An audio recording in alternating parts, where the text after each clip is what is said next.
y ya le enumeré las anomalías, por ejemplo, que vienen acá en la portada de la Reforma, es decir, pareciera como si se hubieran puesto de acuerdo todos los diarios, pero son de diferentes ideologías, visiones, contenidos editoriales, pero la gran mayoría criticando severamente a este nombramiento, a este aval que da el TRIFE, que aún no queda claro. Bueno, lo que hasta ayer quedaba claro era por una falta decía el TRIFE, de pues que no se le escuchó al Bronco, así resumiendo, ¿no? Que no tuvo derecho de audiencia pese a las anomalías que detectó con todo lo que le he estado numerando, pero quien ha sido crítico del tema y quien estaba haciendo un análisis ahorita en Twitter y lo interrumpimos, le agradecemos como siempre a nuestro apreciado Álvaro Delgado que nos ayude a entender un poco la realidad de esta bronca ahora mexicana que tenemos. Álvaro Delgado, ¿cómo viste lo que está ocurriendo y que está indignando al país o a un sector ahorita del país? Así se ve, por lo menos en la prensa. Álvaro, buenos días. Yo pienso que es una bofetada al sentido común, al más elemental principio de decencia política que se le otorgue a un delincuente, y si delincuente se le llama a quien comete delitos, como los cometió el Bronco, que se le haga prácticamente candidato presidencial y en la hipótesis presidente de la República, porque eso es lo que el Tribunal Electoral hizo esta madrugada al otorgarle en los hechos en registro a Jaime Rodríguez, colocarlo en la hipótesis de un presidente de la República criminal. Puede llegar a Los Pinos, esa es la hipótesis, y lo grave de esta determinación del Tribunal Electoral, que no hay que olvidar, está integrado de manera facciosa, pues es convalidar las trampas, el uso de dinero oscuro, muy seguramente de recursos públicos del Estado de Nuevo León, y en fin, el uso de todo tipo de prácticas ilegales para obtener una candidatura que por la vía normal no se dio y que ahora por la vía de un tribunal que se supone es garante de la democracia, la obtiene pisoteando absolutamente toda la decencia política y toda la ley y la Constitución, lo cual me parece que es muy grave para el proceso político que está viviendo México. ¿Quién crees que se beneficia con esto, Álvaro? ¿O en medio de qué exactamente? Estamos viendo cuando creímos que lo hemos visto todo, no hemos visto nada, es decir, en el país, ¿no? Es decir... No, digo, hemos visto muchas cosas, pero no hemos visto todo. Hemos visto cómo en este país desde hace décadas hay una simulación democrática, hay en lo formal una democracia con partidos, con instituciones que se supone son garantes de la democracia, con ciudadanos que cumplen con su deber de acudir a empadronarse, a ir a votar, a que se cuenten los votos, y al final de cuentas se trata de una simulación diseñado en la cúspide del poder para que dar la apariencia de que todo está muy bien cuando todo está muy mal. Y la prueba más reciente es precisamente este fallo del Tribunal Electoral que le otorga a un delincuente el registro como candidato presidencial y que se apresta a otorgárselo a otro, que es Armando Ríos Peter, que claramente ambos recurrieron a lo peor para supuestamente acumular el número de firmas suficientes para obtener el registro. El INE, el Instituto Nacional Electoral, se los negó, pues porque era demasiado evidente la manera en que lo habían habían conseguido estas firmas. Y ahora el tribunal, haciendo una interpretación muy torcida de la Constitución y de la ley, ordena al INE registrar primero al Bronco, y se perfila que también le otorgará el registro a Ríos Peter. Ya de por sí había dudas sobre la manera en que también Margarita Zavala había obtenido esa candidatura sin partido, que yo me niego a llamarles independientes.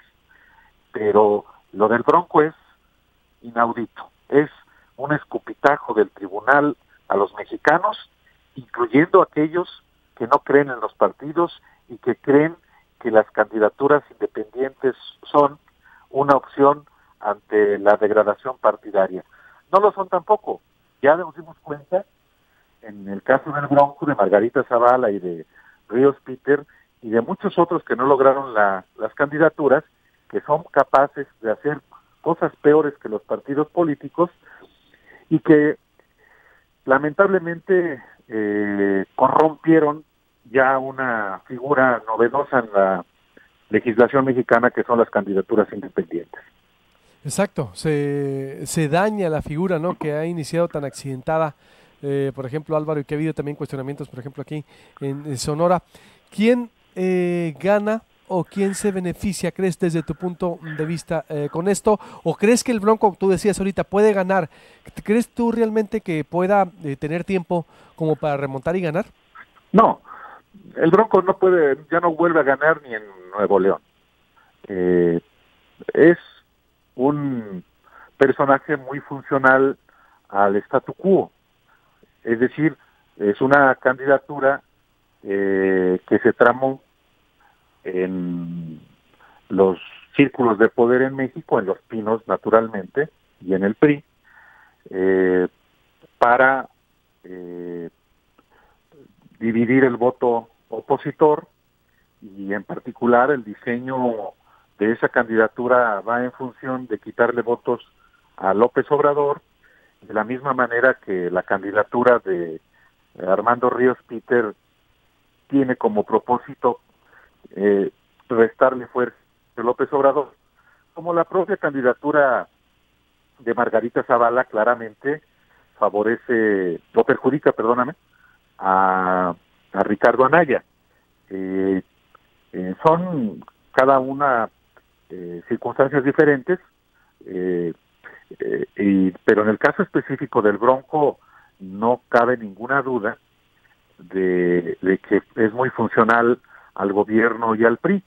No podría ser de otra manera alguien que se formó toda su vida y hasta hace muy poquito tiempo se salió del PRI.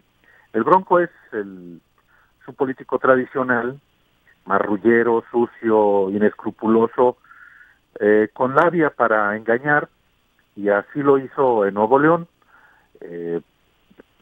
Él supo articular muy bien la indignación en contra de los partidos en Nuevo León, usando una figura que era prometedora, particularmente en las elecciones del 2015, cuando se estrenó, y podía haber refrescado, esa era la idea, el sistema de partidos, pero hemos visto ya que se corrompió esta figura de las candidaturas independientes, y uno de los protagonistas de esta corrupción es el Bronco, que le está haciendo el juego claramente al gobierno. No perdemos de vista tampoco, Luis Alberto, que la decisión se toma, y en política no hay casualidades, después de que el sábado se celebró la fiesta de cumpleaños de Carlos Salinas. Ahí se tramó la candidatura del Bronco, no, pero hay una articulación, una estrategia para buscar una consolidación de los grupos de interés en México a favor de un solo proyecto en la elección del próximo 1 de julio. O sea, Carlos Salinas no es un personaje cualquiera, es un articulador del poder en México, particularmente del poder económico y político, y su presencia cada vez más visible solo conduce a una cosa, a orquestar la elección del próximo julio, y no es casual que a esa celebración hayan asistido no solo Enrique Peña Nieto, sino Diego Fernández de Ceballos, hoy no solamente amigo de Carlos Salinas, sino hoy cercanísimo al candidato panista Ricardo Anaya, y que haya asistido también el presidente de un partido aliado de Ricardo Anaya, que es el presidente del PRD, Manuel Granados. Entonces, las complicidades van más allá de un partido político o de una candidatura. Aquí es la articulación del mismo grupo, de los mismos intereses que dominan el país desde hace 3 décadas. ¿Crees tú entonces que detrás de esto, de esa articulación que me hablas, está el salinismo o de alguna manera en alianza con el gobierno federal articulando esta estrategia para mitigar a López Obrador o para frenar a López Obrador? Mira, hay dos proyectos muy claros en esta elección, como los ha habido desde hace 3 décadas. Y ¿quién puede tener dudas a estas alturas de la vida política de México que ha sido el mismo grupo político y económico el que ha gobernado el país, más allá de si el PRI o el PAN se alternaron en la presidencia de la República? Son los mismos intereses. Yo no veo cómo José Antonio Meade pueda subir. Al final de cuentas, y esto no es nuevo, ya lo hemos platicado en otras ocasiones contigo en que van a articular económicos por una sola candidatura. Y esta puede ser, lógicamente, en torno a Meade, pero como Meade no tiene posibilidades, por lo menos hasta hoy, muy claras en las preferencias electorales, pues es muy probable que se corran hacia Ricardo Anaya, que si te fijas tú y se fija el auditorio, el asunto de la corrupción supuesta de Anaya ya se desvaneció. Ni la PGR ha dicho ya una sola palabra sobre la acusación de lavado de dinero contra Anaya, ni Anaya ha vuelto a criticar en lo más mínimo a Enrique Peña Nieto. Entonces, esos son signos también que hay que observar para ver por dónde se van a inclinar todos los intereses económicos y políticos del país. Y ese es un proyecto. El otro proyecto es el de López Obrador. No es que sea la panacea López Obrador, pero es muy claro que ahí es el otro contendiente claro, y falta mucho por ver en esta elección. Cuando tú hace rato señalabas que pareciera que hemos visto todo, no, falta ver en esta elección cosas que lamentablemente van a ser muy feas, y de las partes de las cosas feas que estamos viendo, pues es este registro que obtendrá el Bronco como candidato presidencial. Dos proyectos, tienes razón en lo que dices, muy definidos y que han hecho ya alianzas en el 2012, acuérdate, ¿no? Con Fox, como sí, descaradamente, 2006, bueno, desde el 88, ¿no? Pues si lo vamos a la historia, 88. Como dice las 3 décadas. Y en 2000 mismo con Fox, hombre, y vean, hay que ver este personaje también, Vicente Fox, actuando como ha actuado. O sea, un personaje que pues, yo que soy de Jalisco y con mucha familia en Guanajuato, pues yo conozco bien el caso de Guanajuato, conozco bien el caso de Fox, hasta por razones familiares y de paisanaje. Entonces, yo siempre vi en Fox un impostor. Hay gente que se ilusionó gente que pensó que podía ser un cambio para bien. Yo mismo en el 2000, que no voté por él, pensé que era importante que hubiera la alternancia y resultó un fiasco. Lo único que yo he dicho, y de hecho hoy lo escribo en mi columna que publico también en el Heraldo, que Vicente Fox como diputado fue anodino, como gobernador fue mediocre y como presidente fue un holgazán, y el único logro de Vicente Fox realmente fue su pensión y todas las prestaciones fabulosas que tienen él y los demás expresidentes de la República. Y que la defiende a capa y espada, Pues como sí, se la a pesar de que se enriqueció desde el cargo. Fox habitaba un ranchito, San Cristóbal, maloliente, con un charquito de agua, era un ranchero y un empresario quebrado, sin dinero, y lo salvó la política. Sobre todo lo salvó para su futuro la presidencia de la República, de la cual se enriqueció, pero no se enriqueció con su pensioncita de 250,000 pesos. Si uno va a San Cristóbal, y yo he ido, y cómo construyó el Centro Fox, fue con empresarios a los que benefició en su sexenio, y sigue beneficiándose de su condición de expresidente, pues nada menos que Enrique Peña Nieto le ha regalado casi 20 millones de pesos solamente para su Centro Fox. No más para acatar ahí de la defensa que ha hecho el expresidente, del pleito que sigue con del expresidente con Andrés Manuel López Obrador, y que pues seguirá exactamente. Falta mucho por ver, Álvaro, te estaremos ahí consultando, pero por lo pronto esto le mete muchísimo ruido porque pues es el máximo órgano jurisdiccional de este país en materia electoral y que le está corrigiendo, entre comillas, la plana al INE, pese a todas esas irregularidades detectadas, Álvaro. Lo más grave, efectivamente, y tú le das la dimensión al tribunal. El tribunal es nada menos el órgano, la última instancia en materia de justicia electoral en México. Es el que va a calificar, a declarar la validez de la elección presidencial de este año. Si actúa como lo ha venido haciendo este tribunal, en el caso de Coahuila, en el caso de las tarjetas que el PRI utilizó, por ejemplo, en el Estado de México, en otros estados, si va a seguir actuando a favor de la ilegalidad, como en el caso del Bronco, si actúa facciosamente, pues entonces que no nos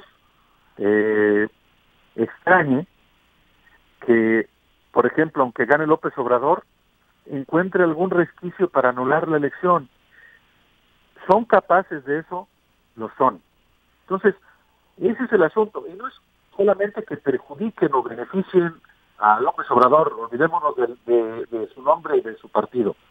Sencillamente, si hay, por ejemplo, pruebas fehacientes de que un partido o un candidato, cualquiera que éste sea, comete una ilegalidad, el tribunal que actúa con criterios políticos, sencillamente no va a hacer nada, o va a hacer lo peor.